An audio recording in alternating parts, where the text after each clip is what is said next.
Hey folks, welcome back to this week's video. And this week we're going to be talking about how we can change ball flight.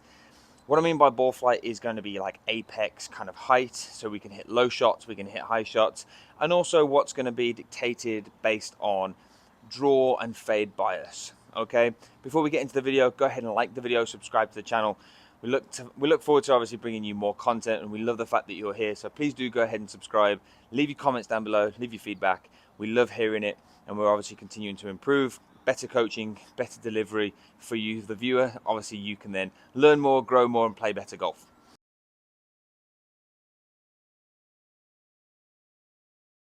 This week, we're going to be talking about ball flight, and we're looking at how we can manipulate ball flight based on what the weather is doing. Now, it's a little cooler here in San Antonio. There's a little more air density. It's a little, obviously, you can see the clouds behind me. It's darker, a little bit damp. And so if I was to hit a few stock shots now, get some numbers, and kind of see how far I'm carrying a 7-iron, I've got the four pieces here, the club speed, we've got the carry, we've got apex, and we've got launch angle. We can kind of start to see, okay, this is what a standard stock shot looks like with a 7-iron, and then let's talk about what happens with how we can play different shots in that. So I'll hit a couple here. We're going over a red and white pole out in the distance. Simple shot, normal swing.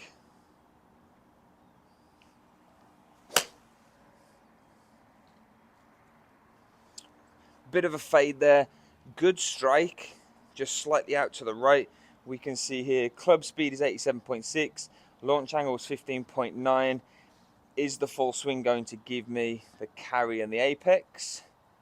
There we go. Carry was 162, apex was 80 feet.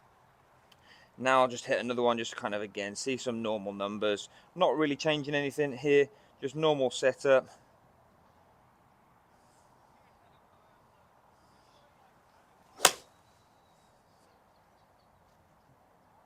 Better in terms of trajectory there. A little more down the line on that target.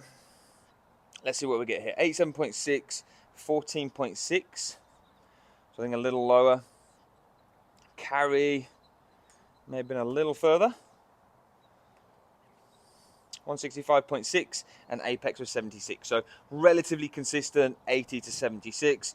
Let's hit one more, see what we get.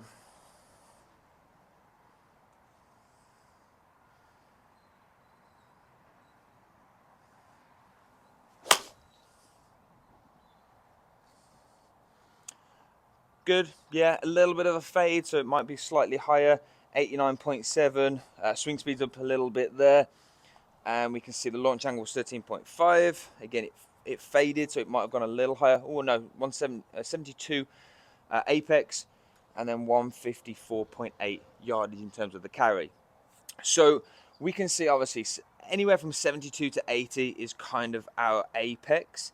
We can see obviously the launch angle, depending on kind of attack angle, is going to dictate how low it comes out, which is the launch, and then obviously the apex based on the spin that we see. And we can now start to say, okay, how can I hit it, let's say 160, 165, but hit it higher? Now, simple things we can do, move the ball position. Okay, so if we've been playing the ball position relatively centered, if I move it half an inch further forward or an inch further forward, my attack angle would change, my ball position has changed, so my low point would change in the golf swing. It's going to mean that my launch angle would be slightly higher, and then we should see that my apex is slightly higher as well. So I'm going to exaggerate this a little bit. We typically see that when people move the ball position forward, we've talked about this in a previous video, that we see more of a fade bias. So I've got the ball really far forward here. I'm going to make a normal swing.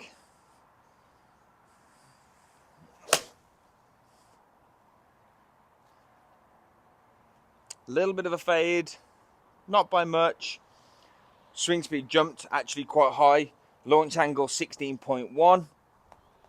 Let's see what the apex comes out to. Apex was 90, so I've now been able to add an extra 10 feet of height, and we obviously see a 168.4 carry. So we can actually hit the ball higher by simply moving the ball further forward. We're also going to see, again, typically we see a fade bias shot when we move the ball further forward, just because of where we're attacking the ball and where we are in the club path. We just tend to see higher ball, sometimes more of a fade. Well, what about if we said we wanted to hit it lower? Again, same thing. The only thing I want to change here, ball position. So if I take my normal setup here and I move the ball half an inch to an inch further back, now all of a sudden I'm going to be attacking the ball slightly more descending angle. I'm going to be hitting the ball earlier in the arc. That's tend to mean that I'm going to start it out right and hit a draw. So I can play more of a lower draw biased shot by simply moving the ball further back. So I'm going to get my setup now like I would play my normal shot, move the ball half an inch further back, and I'm going to make my normal swing and see the distance.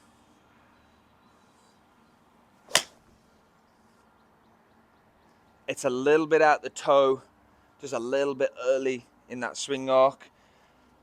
91.6, 11.8 was the launch angle. Let's see what it comes off at with the apex. Should be lower than this, than the 90, and should be lower down that 70 range would be my guess. 64. Okay, so 159 carry, 64 apex. So I can move the ball slightly further back. Why this is important is because if we're playing in the wind, if we're playing in different conditions, we need to know how we can put the ball in the position on the body that we can play different shots. I've got a tree that I need to navigate around. I need to hit it higher. I've got something that I need to make sure that I'm staying under. I can start the ball lower and have it come out. Well, what about if we're into wind and we're really struggling with control?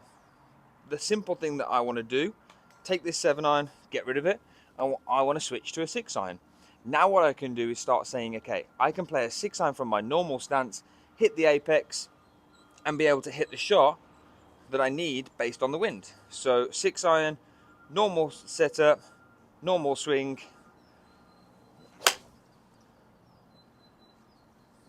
I can hit it a little bit lower if I need to. 6-iron apex is probably going to be towards that lower end, just came off a little lower. Again, we see that 10.2, 91.7 with a 6. We're going to see carry maybe a little further, but apex obviously is low or lower. Yeah, 59, 168.5. So if I'm really struggling in the wind, I can take an extra club. I can swing a little bit kind of normal speed. I don't have to really go at one. And I can hit it lower and I can play in the wind better. Same thing as if we wanted to hit it a little further, but it's going to get a little more height. So I can play that 6-iron a little further forward. I may even want to play more of a fade shot here, depending on kind of the conditions. I can make a good solid swing maybe a little faster, and finish a little higher to play a fade shot.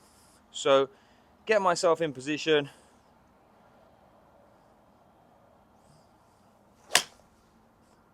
Finish higher. Starts up high, gets that fade, and out it goes. And we're going to see that here. Launch angle was obviously 14.8. Club speed, 95.6. Apex was 90, and I still only hit it 165 yards, okay? Because I can manipulate what I'm trying to do with my hands and my body to hit the distance based on what kind of shot I'm trying to hit. So it doesn't just mean that you have to hit a 7-iron, you have to swing faster. You can definitely go up a club, play a different shot by moving it further forward or playing a fade. If you haven't learned how to play a fade or a draw yet, go ahead and check out previous videos in the Blueprint series. You're going to be able to see how to play those shots. But all we're looking at right now is ball control. Again, I've still got the 6-iron in my hand. If I grip down it maybe half an inch here, I can take off a few yards and definitely take off some apex. So normal setup, normal ball position, normal swing. Now remember that this one was a 90 apex before, 89.6 miles an hour, 11.6 launch angle, so it came out lower. Apex is going to be lower, carry's not going to be far off the same. Apex is going to pop up, and we're going to see, there you go, 66, and I've only hit it 160. So I can manipulate based on my grip and where I grip it in the club. I can manipulate my ball position to play a different shot, hit it low, hit it high.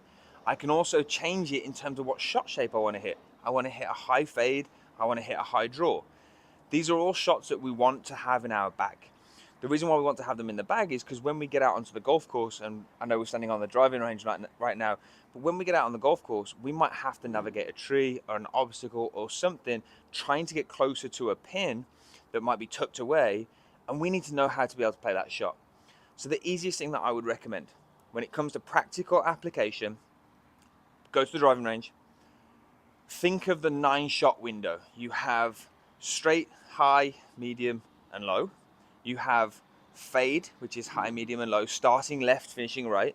And you have high, medium, and low draw, starting right, finishing left. You're playing the game of trying to produce those shots. Everybody will stand on the driving range and try and hit it straight, but that's not the game of golf. So go to the driving range, work on playing different shots with different clubs to different pins, and understand your swing and understand your game a lot better by being able to practice this. Again, this is going to be the last shot I'm going to hit for this video. If I simply take my normal grip and I get myself set up and I place that 6-iron further forward, I can set up with a slight fade stance. I know I'm going to hit that high, starting left, finishing right fade. And if I'm looking for that, I know that the ball's going to come out a little bit higher and it's going to do what it needs to and land soft. So again, we've been hitting maybe 160 to 165 here. I'm going to hit a nice high fade, random shot, finishing high, starting at the target, moving right. And again, we've seen 14 launch angle, we're seeing 89.6 club speed, we're seeing apex is going to be, I'm going to say high 80s, and the carry is going to be anywhere from 160 to 165. Cool. 80 apex, 158.2 is what it's saying on here, 89.6 club speed, launch angle 14. We can start to understand, okay, this is how I want to play this shot. Practice it on the driving range and then take that shot to the golf course. If you work on that, your game is going to get a whole lot better. I said it at the start and I'll say it again. Please do go ahead and like the video. Post your comments down below. I hope this helps in you understanding how to play these shots. Ball position can change, shot shape can change, but the real work is going to happen when you go to the driving range and you're going to put this into plan, trying to hit different shots at different heights. Folks, go ahead and like the video, subscribe to the channel. We'll see you next week. Have a good one.